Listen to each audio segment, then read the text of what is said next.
Seguimos falando de soja e agora vamos entrar também, principalmente falando do mercado internacional e também o mercado nacional para a comercialização da soja e também do milho. Para falar a respeito deste assunto, vamos conversar ao vivo também com Marcos Araújo, diretor da Agriinvest, que participa do Agricultura BR do Canal do Boi. Marcos, obrigado pela sua participação mais uma vez aqui no Agricultura BR, sempre gostamos muito da sua participação. E nós tivemos aí uma última semana, na sexta-feira, a apresentação do relatório de oferta e demanda. Ele trouxe alguns números para o mercado, acabou podendo-se dizer que é um relatório que ficou ali no meio do caminho, né, de estabilidade, nem para cima nem para baixo. E Chicago tem reagido não só ao relatório, mas também às questões climáticas, como essa tempestade tropical Nicholas, que é o novo enredo que se tem por lá. Como é que você avalia esse momento para o mercado? Boa tarde, seja bem-vindo. Boa tarde, obrigado pelo convite. Uma grande alegria falar com vocês, Fabiano. Pois é, os efeitos agora de curto prazo do furacão impactou alguns terminais nos Estados Unidos, principalmente no Golfo, em New Orleans, né? Fez com que, Fabiano, até mesmo a China comprasse alguns navios de soja brasileira para embarque em setembro e outubro. Historicamente, a demanda internacional, principalmente quando a gente fala de soja, é a China, migra-se para os Estados Unidos a partir de setembro. A janela de exportação norte-americana vai de setembro até janeiro, falando da soja, depois quando entra em cena a soja brasileira. Porém, agora, de curto prazo, nós temos algumas limitações da capacidade de exportação de soja norte-americana, o que fez com que o Brasil abocanhasse uma fatia do mercado norte-americano agora de curto prazo.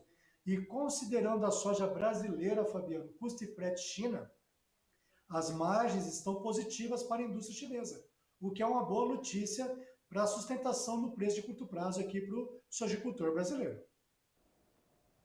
E você falou do sojicultor brasileiro. Nós temos começando a semana, a gente tem falado com alguns representantes da produção nacional, tanto falamos ontem com o pessoal do Paraná, agora há pouco falávamos com o presidente da ProSoja do estado de Goiás a respeito dessa comercialização da produção, estimativas e o que se espera para a nova safra, mas principalmente da comercialização dessa nova safra que tem um custo de produção mais elevado. Marcos, como é que você define, o que você espera, principalmente dos negócios com a soja brasileira da nova safra? Bom, Fabiano, como o Joel comentou bastante bem aí, né, sobre Goiás e reflete bem a realidade brasileira, tem muito sojicultor brasileiro olhando 2022 com os olhos no retrovisor da safra 2021, quando muita gente vendeu a soja com preços 50, 60 reais inferiores ao preço da colheita. Agora, quando nós olhamos 2022, se nós pegarmos um exemplo do sudoeste de Goiás, citando aí a região da ProSoja Goiás, um arrendatário pagando 15 sacas de soja por hectare, as nossas estimativas que o custo total de produção em Goiás seja na ordem de R$ 6.236 por hectare, Fabiano, incluindo 15 sacas de arrendamento.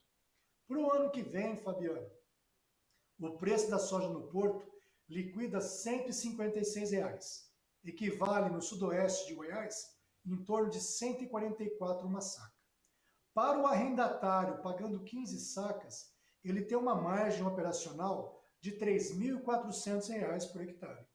Para o proprietário, dono da terra, ele tem um lucro em torno de R$ 5.500 por hectare. É bem verdade, Fabiano, que nós tivemos um grande aumento dos custos de produção.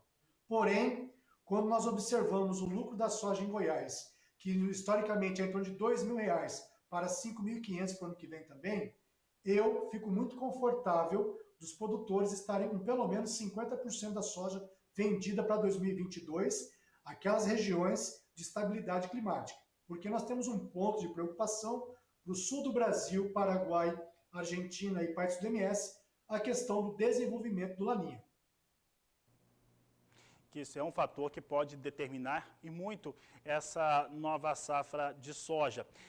Um elemento que nós comentávamos já desde o começo da semana, desde essa segunda-feira, Marcos, em relação ao biodiesel e o óleo diesel aqui no Brasil, a redução Nós tivemos a Abiov fazendo um comunicado à imprensa num tom um pouco mais forte, alertando que os estoques ficariam maiores no Brasil. No seu entendimento, como é que ficam esses estoques no país? O mercado externo absorve essa soja que vai ter uma leve redução, na verdade, em relação ao esmagamento nacional?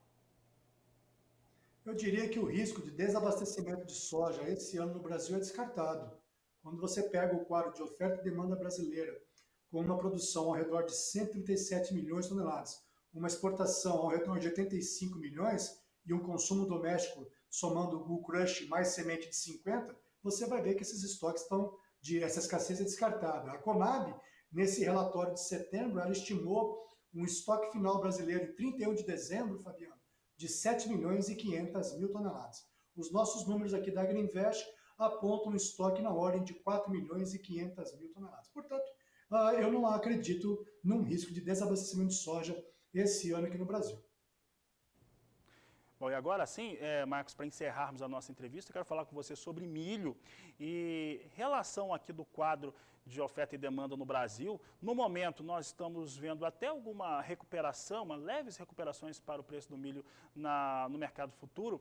Entretanto, os preços estão um pouco mais baixos à medida em que a safra nova está disponível no país. Como que você enxerga esse momento do cereal aqui no Brasil? Bom, Fabiano, fazendo uma justiça, aí nós tínhamos conversando a respeito, esse alerta dessa possibilidade do recuo dos preços do milho no Brasil, mesmo com essa forte quebra da produção do milho safrinha, na ordem de 30 milhões de toneladas. Eu acredito que o pior momento de escassez do milho no Brasil também já ficou para trás. Agora, eu acredito em preços bem consistentes de milho no Brasil entre fevereiro a abril do ano que vem. Aí, os estoques é curto, igual coisa de porco. Vai ser um ano muito difícil novamente, principalmente para o suinocultor. Hoje, a suinocultura brasileira, Fabiano, está dando um prejuízo em torno de R$ 150 por animal gordo abatido.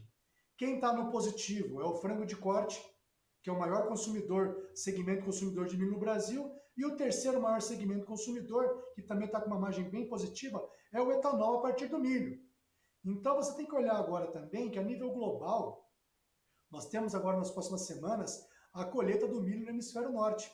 Lembrando que os maiores produtores mundiais de milho se encontram no hemisfério norte. Estados Unidos com 380 milhões de toneladas, a China com 273.